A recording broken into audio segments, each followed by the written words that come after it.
ওরে আমার গুলু গুলু শোনা রে, তুমি এত দেরি করছো কে? আমি কখন থেকে এখানে বসে রয়েছি।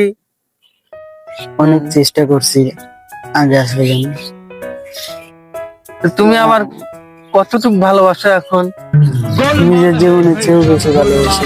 Good good. তোমার বাপের সাথে আমার সাক্ষাৎ করা দরকার। তোমার বাপ তো আমার দেখে শুনবে, যদি ভালো লাগে তাইলেই তো আমার বিয়ে শাদীর ব্যাপার এখন। ব্যাপারটা হচ্ছে আমার বাপও মেয়ে দেখতেছে, আমার বাপেরও বউ নাই, এখন সেও তো বিয়ের কথা বলতেছে। এখন আমার বিয়ে আগে দেওয়াটাই মনে করি উত্তম, দেখি কি বলে। যে আমার বয়ফ্রেন্ড, যার টাকা নেই পয়সা নেই, তার সাথে আবার কিসের বিয়ে? ওর বাপের টাকা পয়সা আছে, ওর বাপেরই আমি বিয়ে করবো। মা তোমার হাত খান।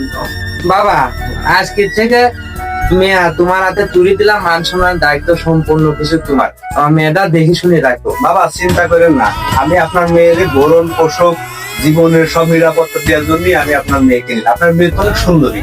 আলহামদুলিল্লাহ, আমার খুব মানে আদরের মেয়ে। আমি আদর মেয়ে বলে তো আমিও আদর করবো। হয়তো ভালো করে আপনি আদর চিন্তা করেন না।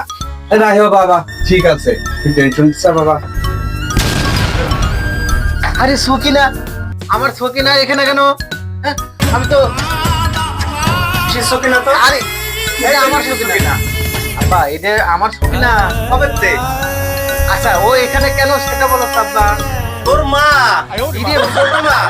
ইরে আমার সকিনা মা হয়ে গেছে। ইরে আমার সকিনা। এই, সালাম কর, আরে আমার সকিনা। সালাম কর। শোন, হ্যাঁ। তোর সমস্যাটা কি? তোর সমস্যাটা কি? ভালোবাসা গুলি মারে তোর প্রেমিকা। টাকা পয়সা না থাকলে দুনিয়ায় পৃথিবী চলে না। তোর চিত করলি ধন্ডা, তোর মুখ করলি তোর পুঙ্গাটা। তোর আছে কি? তোরে বিয়ে করবে? সকিনা তোর, সকিনা মানে আমার। আসো, আরে সকিনা রে। আচ্ছা মা তোমার সালাম করি। সালাম কর তোর মারে। সালাম সালাম কর। সালাম করি। রাখো।